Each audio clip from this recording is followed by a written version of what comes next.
Welcome to Talk Studio. I am Al Anthony Mercado, an attorney with the law firm of Fager, Amsler, Keller, and Shopman, counsel to MLMIC Insurance Company. Each week, we will be discussing important and trending issues in professional liability, healthcare law, and risk management. Today, I have the pleasure of introducing our first guest, Dr. John Lombardo, Chief Medical Officer of MLMIC Insurance Company. Dr. Lombardo is a graduate of Columbia College of Physicians and Surgeons, is double-boarded in ophthalmology and psychiatry, and has many achievements in the medical community as well as the professional liability community. However, we're not here today to talk about those many achievements. Dr. Lombardo brings a unique perspective to his role at MLMIC Insurance Company. You see, Dr. Lombardo practiced for many years in the New York State medical malpractice environment and has had to live through the ordeal of being a defendant in a medical malpractice lawsuit. Today, Dr. Lombardo brings that perspective to us. Without further ado, I give you Dr. John Lombardo, Chief Medical Officer of MLMIC Insurance Company. Thanks, Al. I wanted to talk with you all this morning, my colleagues, about something that's rarely talked about openly and honestly in my experience, which is the experience as a physician of being sued and what it's like. It's, in my experience, a dark secret in our profession. We tend not to talk about this in the locker room or in front of each other at parties, things like that. And I wanted to bring this subject out of the shadows into the open. And I thought I would do that by using my experience, having been sued, and share that with you in the hopes that it will make you more prepared to deal with it if you have to go through the same experience yourself. I realized that given my background as a psychiatrist, although I practiced ophthalmology for 38 years, that I was really in a unique position to be able to watch myself going through this process so that I could then use it, hopefully, as a teaching tool for others going forward. I've given lots of talks, and many of the talks I give, I often start with a question, which is how many of you people have been sued? And a certain number of doctors will raise their hands, others won't. And I look around the room and I see that many of the doctors that have their hands down have been sued because I've seen their cases. But they're reluctant to share it even in a very open forum among colleagues. So here goes with what it's like for me, and I will do this roughly chronologically and talk about things that you may or may not have experienced if you've been sued, but you might experience in the unfortunate situation that you are. First of all, it's a horrible experience for you, your family, your colleagues, your coworkers. It's just a horrible experience. It's not something we're trained to deal with. So what's the beginning? The beginning is when you're sitting in your office and a person comes in and slaps the legal papers on the front desk or hands them to you, and that's the first notice that you're being sued. I remember distinctly when that happened to me. I was filled with rage at the man who was delivering them. I felt like I wanted to strangle him, but he was just doing his job, and so I just accepted it quietly. And I opened the papers and I saw the patient's name, and I was filled with rage, again, frankly, because I thought I had done my very best for this patient. The patient had experienced a surgical complication, not, in my opinion, malpractice, but I was really angry with him. And that instilled in me a feeling of guilt, because we're not supposed to get angry or feel angry with our patients. I felt unprofessional feeling that. So I immediately called MLMIC, as I was instructed to do, and a very nice person came out to the office and took the history, going through my chart with me. And then I heard nothing for a while. Finally, an attorney that MLMIC had provided for me came out and met with me and went over the case with me, and I felt immediately better. I felt like there was somebody on my side. He was not judgmental. He was not overly optimistic. He was just on my side. After that, there's a prolonged period of nothingness. Nothing happens. And then you get a notification that your EBT, your deposition, is about to be taken. That's a meeting where the plaintiff's attorney basically interviews you, cross-examines you in front of a stenographer. And it's a procedure where I have been told you can only hurt yourself but not really help yourself. The plaintiff's attorney had really no interest in finding out why the case was frivolous, in my opinion. His job there is to assess me as a potential witness at trial, and I was aware of that. My attorney told me that I should think, for those of you old enough to remember, think of yourself as Marcus Welby. You want to come across as a kind, compassionate, in my case, paternalistic physician, someone who you'd like to go to. I still remember Robert Young very clearly on TV, and he was the doctor that everybody wanted. The EBT is designed not to elicit your view of things. It's designed to provide the attorney with facts that might be used against you. He's not really interested in hearing the story, and there's no point in trying to convince him that his case has no merit, because that's not going to happen. So the best advice, as always, is to follow your attorney's advice and keep the answers short and sweet. Don't volunteer information. Don't try and tell the story of the case as you would presenting a case to a colleague or in a grand rounds. The attorney tries to assess you, as I said, and how you're going to present as a witness at trial. One of the things that he did was got angry with me,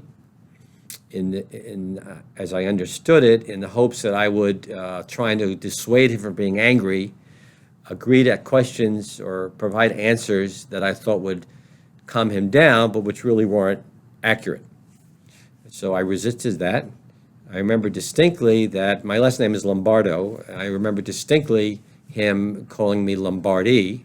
He obviously knew my name was Lombardo. I think he did that in the hopes that I would get huffy and say, well, it's Lombardo. But I resisted that. I didn't correct him. I let him call me Lombardi. And that was that. I was told it went fine. Then more time goes by. These things are anything if not inefficient, in my opinion. And as we're approaching trial, the plaintiff's attorney tells my attorney that this case, the value of this case, may be beyond my insurance coverage, and in which case my personal assets would be exposed if there was a decision against me. I have to emphasize that as this process unfolds, you really lose sight of which end is up. You really lose sight of which end is up. You find yourself thinking that you are the worst doctor in the world. Maybe it's time to retire. The plaintiff's attorney will accuse you of basically starting the Chicago fire and everything in between. You'll be accused of being incompetent, dishonest, out of touch. And the strange thing that happens is that as you approach and go into trial, part of you believes that. You really lose all sense of where reality is. And that's where you really have to depend on your attorney and on the doctors who are going to testify on your behalf. Eventually, the trial happens. This trial was in Kings County, Brooklyn. And I have to say that when you go into the courtroom, I find courtrooms and the buildings in which they're housed to be incredibly depressing places. They're dark. Nothing starts on time. Everybody seems to have the job of getting over on everybody else. So it was quite common. So we're supposed to start at 9:30, let's say. So being a typical doctor, I was there at 9:15. Quarter of 10, the first jurors start rolling in. By 10:20, everybody's there. There's more time passes. So around 10 of 11, things get rolling. It's just infuriating and inefficient, but that's the way things are. The cases begin with the opening by the plaintiff, where, as I said before, you're accused of horrible things, and you wish you try and maintain calmness, which I did, but in this face of a whole litany of what I felt were untruths. The way the jury trials are scheduled, the plaintiff has his case first. He presents the case. He presents his expert witness against me. The expert witness against me was, I believe, over 80, and said many things that I felt were absolutely false. Later on, I'll tell you about what I did with him, with the American Board of Ophthalmology. There are two really tough times for me during a case. The first is after the plaintiff has presented his entire case. And that's when you feel like you don't have a chance in the world of prevailing and that you should probably retire because you've lost some miles off the fastball. You're just no longer competent. And that's when you really need to depend on your attorney to keep things in perspective. He or she will tell you how things are going. We had a very fair judge, in my opinion, Judge Weston, very fair, didn't let anybody lose their temper. We had an interesting, one funny moment in the trial was when I was testifying, and it was just before lunch, and she said to me, well, Dr. Lombardo, we're going to lunch now. We're going to break for lunch. We're going to go to lunch. And before I realized what I had said, I said to her, together, and the courtroom just broke up. Everybody began laughing, including her. And she said, no, not together. I got to emphasize the fact that you're really not allowed at trial to just tell the story as you would to a colleague. The questions are such that you have to answer them in the way plaintiff's attorney phrases them, unless your attorney objects. So you don't really quite have the feeling that you've just really told the story.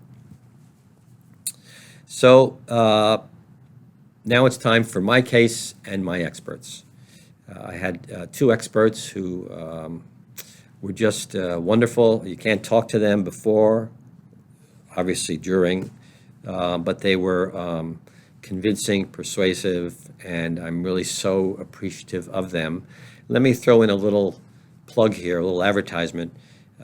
If you're asked to review a case on behalf of an insurance company about a doctor who's being sued, and you feel the medicine practiced was defensible, review that case, set aside the time.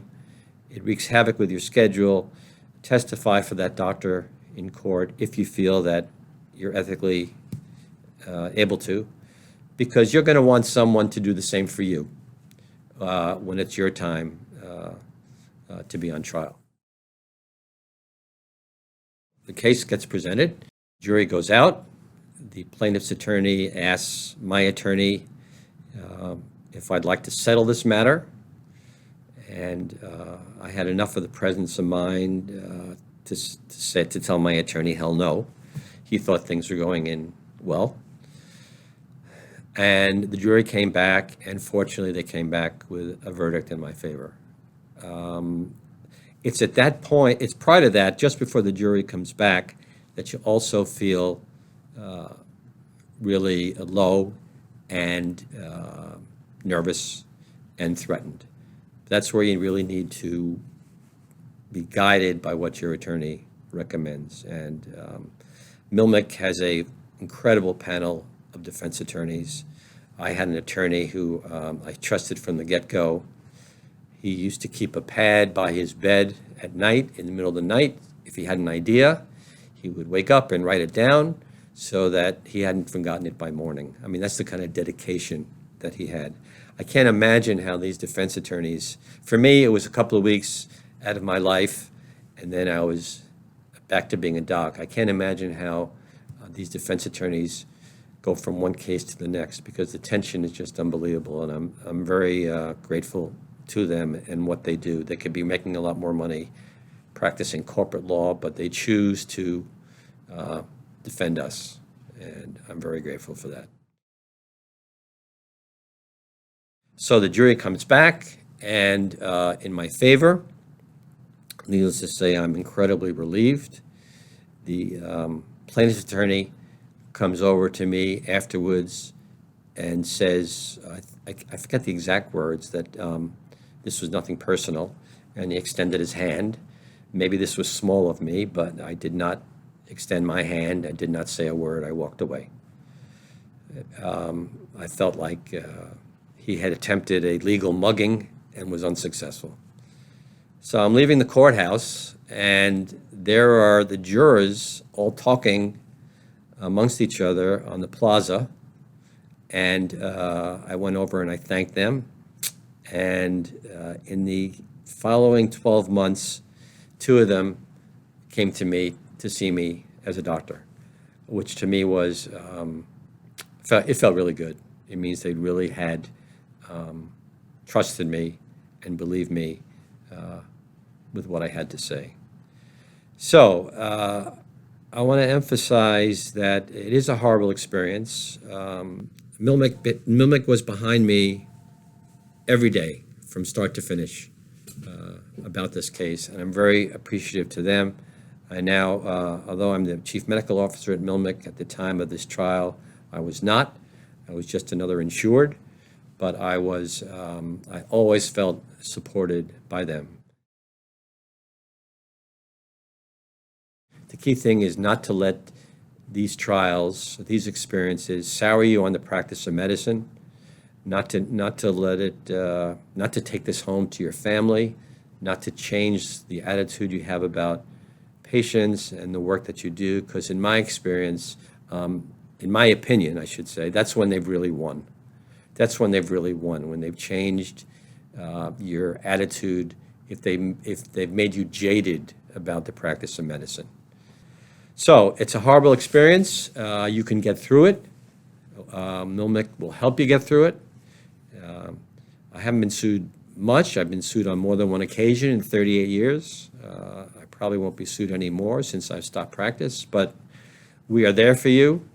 And I hope this experience that I'm sharing with you will help you to feel less guilty about having been sued, less like you have to hide it from your colleagues in the profession. There's nothing to be embarrassed about. In the hopes that we can support each other, colleague to colleague, as this process unfolds. As always, I'm available for any questions you might have. You can reach me at jlombardo@mlmic.com, and I'll be happy to talk with you at any point about anything. So thanks very much for listening, and carry on.